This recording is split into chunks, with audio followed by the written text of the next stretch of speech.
Ohimore kamoro mantiere janeno mar Kara TV midhiambo makawuono mar chieng' tich adek tarik 18 dwe mar ariyo higa 2026 machiegni weche manyien e kidieny endi mar machiegni pacho kamotelo thund weche ogogo.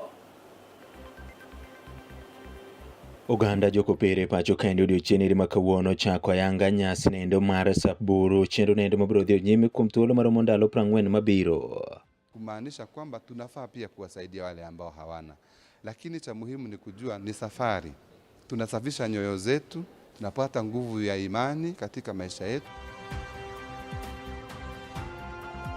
Seneta kaunti ma Nairobi Edwin Sifuna kaachiel kod Babu Owino kwedo malich mokalo winjruok mobedo e kind Gavana Johnson Sakaja kaachiel kod jatend piny Kenya moluor William Samoei Ruto.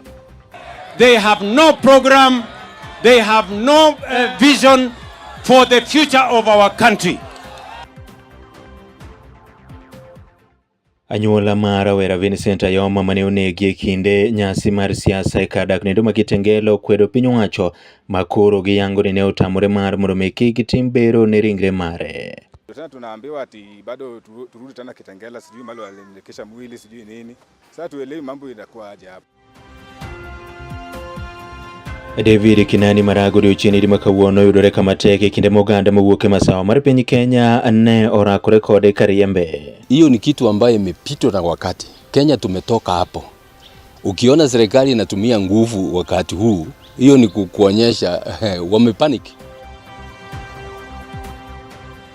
Jatend piny Kenya moluor William Samoei Ruto singo mar neno ni ochwalo chenro mopogore opogore ne oganda mawuok e kaunti ma Nairobi.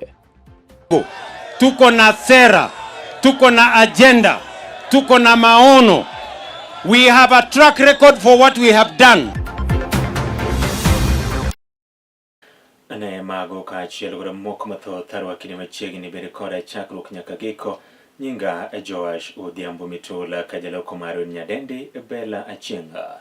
Wachako buore Nairobi kamoro ni seneta ma kaunti ma Nairobi Edwin Sifuna owuok oko kendo kwedo malich mokalo winjruok mobende koro nobedo e kind gavana e kaunti nogo Johnson Sakaja kaachiel kod jatend piny Kenya moluor William Samoei Ruto madhi miyo piny owacho konye chenrogo e kumopogore opogore mar kaunti nogo ma Nairobi. Sifuna wacho ni ogirimiti makamano koluwore kod chike kendo en kaka seneta ne ok okawo pache kawo yango ni od buch seneta en achiel kuom od buchege kuma bende nitiere kod oteku e neno ni oketi team devolution kata loch gwenge. Kuom mano endo osingo mar biro neno ni ogirimiti makamano endo ok oketi e tim. Just last week, the governor of Nairobi City County, Johnson Sakaja, in his address to the County Assembly of Nairobi, derided what he termed the NMS experiment that left us with a Kenya shillings 16 billion hole in pending bills and vowing to never engage in similar misadventure. I wish to remind Governor Sakaja that the Senate in fact directed that those NMS pending bills were the responsibility of State House, from where he was speaking yesterday, since their accounting officer for NMS was the comptroller. He should have used the opportunity yesterday to remind the president that thousands of contractors and workers are still owed money by State House and their livelihoods remain in peril as Ruto continues to ignore them. This agreement is a blatant continuation of the NMS model and with it, the culture of unpaid bills, weak audit systems and unbridled corruption.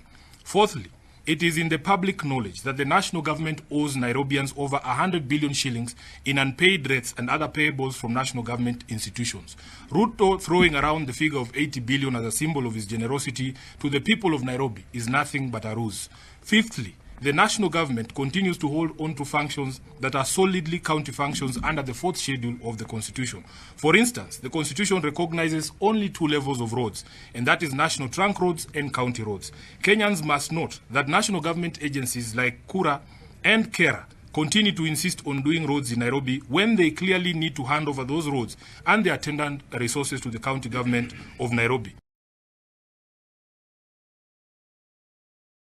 Kaparo makamane bende osiri koda jaod bura nendo ma Embakasi East Babu Owino ma oyango ni oganda noyiero Sakaja kane gintiere koda geno mar mondo michwanne gi chenro mag dongruoge to gi kinde ni endi koro Sakaja tich otamo kendo dhir jatend piny Kenya moluor William Samoei Ruto ma oyango ni bende tich otamo ne jo Kenya kuom mano endo onge ber moro amora ma oganda mawuok e kaunti ma Nairobi koda piny Kenya dhi yudo.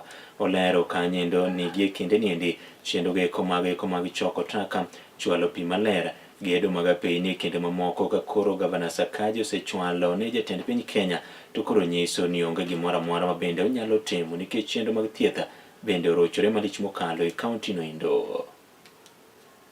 Value. And therefore, as a governor, you say, and you want Nairobi to work. Nairobians are more